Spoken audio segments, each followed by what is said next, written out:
N'hésitez pas à liker la vidéo si elle vous plaît et si vous êtes nouveau sur la chaîne, n'oubliez pas de vous abonner et d'activer la notification pour ne rater aucune de nos prochaines vidéos. On commence. Bon nombre de choses ont été trouvées sous l'eau, parfois par pur hasard, par les archéologues et les explorateurs sous-marins, insolites ou considérées comme des découvertes d'une extrême importance, ces trouvailles-là tapissent les fonds des océans, des mers ou des lacs depuis de très nombreuses années. Aujourd'hui, nous allons en savoir un peu plus sur les cités englouties de l'Égypte antique, les moteurs d'Apollo 11 trouvés dans l'Atlantique, la bouteille jetée en mer il y a 138 ans et, bien sûr, d'autres choses. Installez-vous confortablement car voici 10 choses trouvées au fond de l'eau. Et comme toujours, n'oubliez pas de jeter un coup d'œil à notre page Facebook La Mafachée TV et de donner un coup de pouce. C'est parti. Le City of Cairo était un navire marchand anglais qui fut coulé par les Allemands en 1942, en pleine Seconde Guerre mondiale. Sa carcasse a été retrouvée il y a quelques années par une équipe franco-britannique au large de la Namibie. L'épave se trouvait à 5150 mètres de profondeur, mais la surprise fut encore plus grande lorsqu'on découvrit le trésor qui y était caché. 100 tonnes d'argent sous forme de pièces se trouvaient dans le navire, à l'intérieur de 2182 coffres.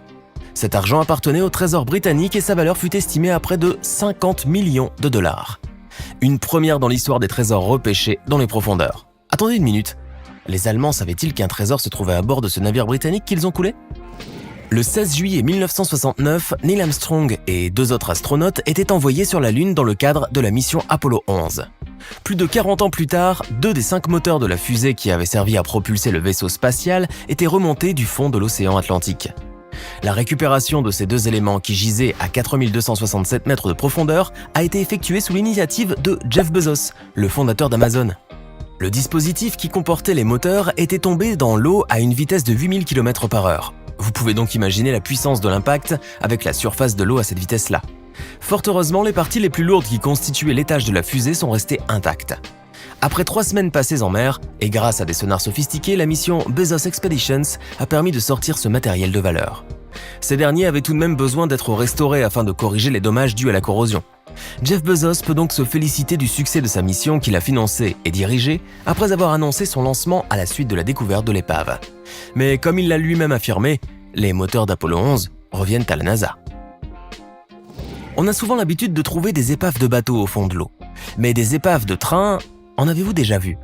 Voici un cimetière de train en pleine mer. Ces 2 locomotives, des modèles rares de Planet Class 222T, avec des cheminées bien visibles, datent des années 1850. Elles ont été découvertes par hasard en 1985 par Paul Epler, un capitaine de bateau. Les locomotives se trouvaient à environ 28 mètres de profondeur au large des côtes du New Jersey aux États-Unis.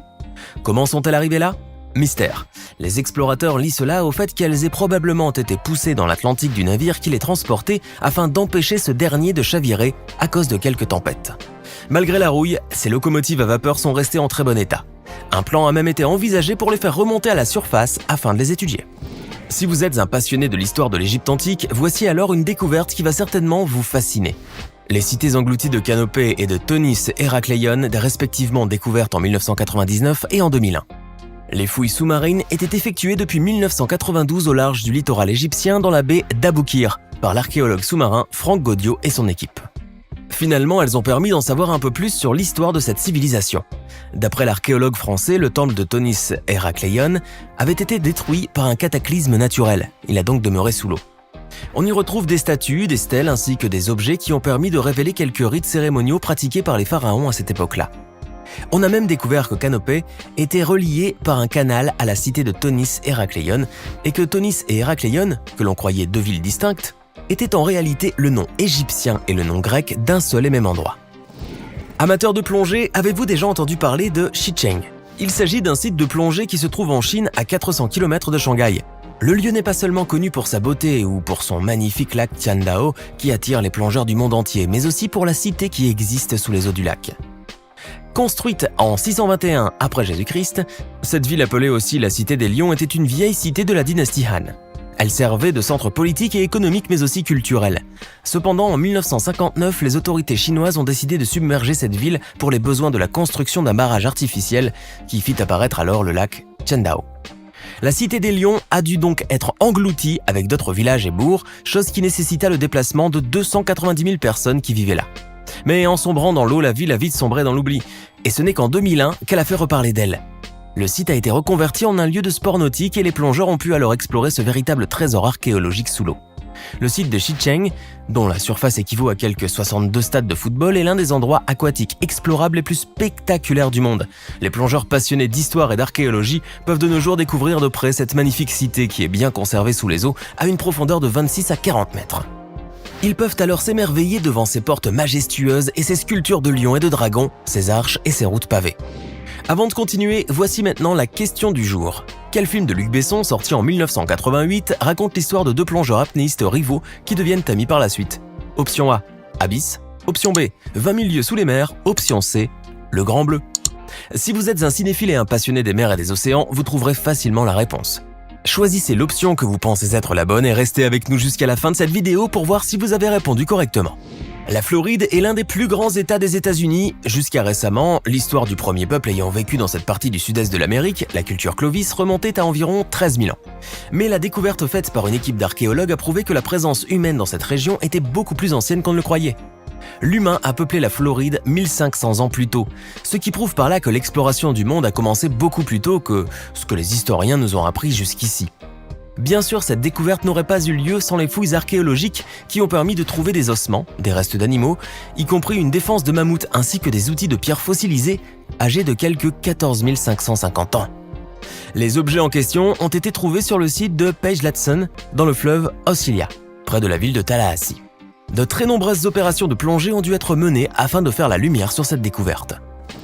John Cruise, un plongeur amateur, a fait une découverte surprenante un beau jour de novembre 2015. Alors qu'il faisait de la plongée à Halifax au Canada, il a découvert une bouteille au fond du port, à 3 mètres de profondeur. La bouteille était en verre avec un bouchon de liège intact où était écrite l'inscription suivante « A. Case & Son Brewery ».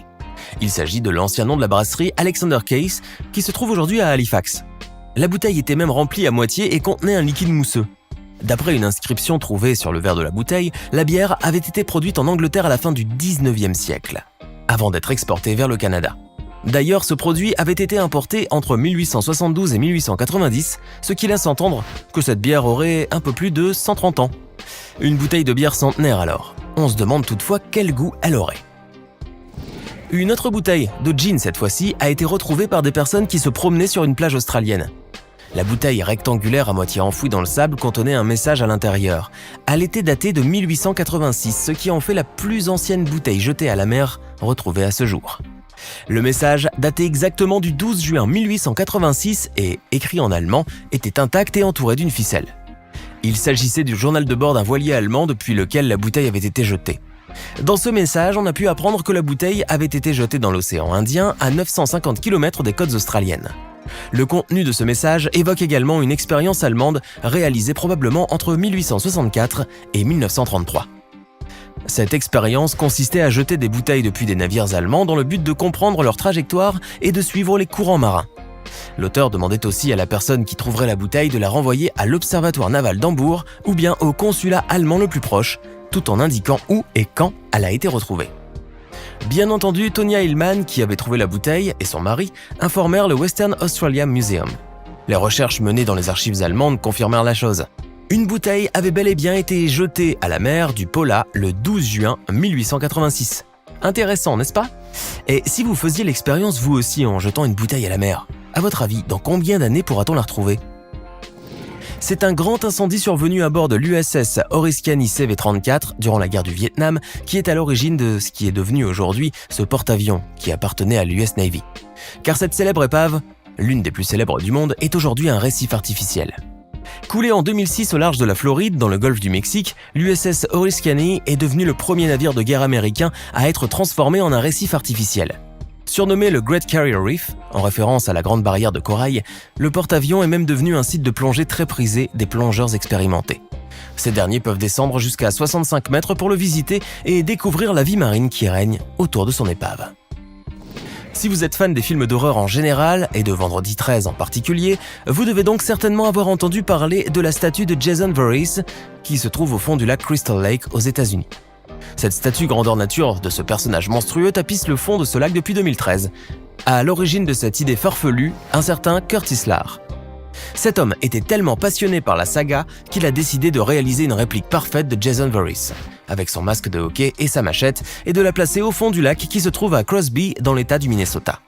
Mais ce n'est que 5 ans après avoir immergé la statue que celle-ci a été découverte par un plongeur qui s'aventurait là. Le choix du lieu n'est toutefois pas hasardeux. La statue a été plantée là même où Megan Garris et Tommy Jarvis ont réussi à piéger Jason Voorhees au fond du Crystal Lake. Voilà ce qui donnera certainement la chair de poule à ceux qui oseront s'aventurer dans ce lac. Vous venez de découvrir 10 choses trouvées au fond de l'eau. Vous est-il arrivé vous aussi de trouver quelque chose au fond de l'eau? Racontez-nous cela dans les commentaires. Enfin, la bonne réponse à la question du jour est l'option C.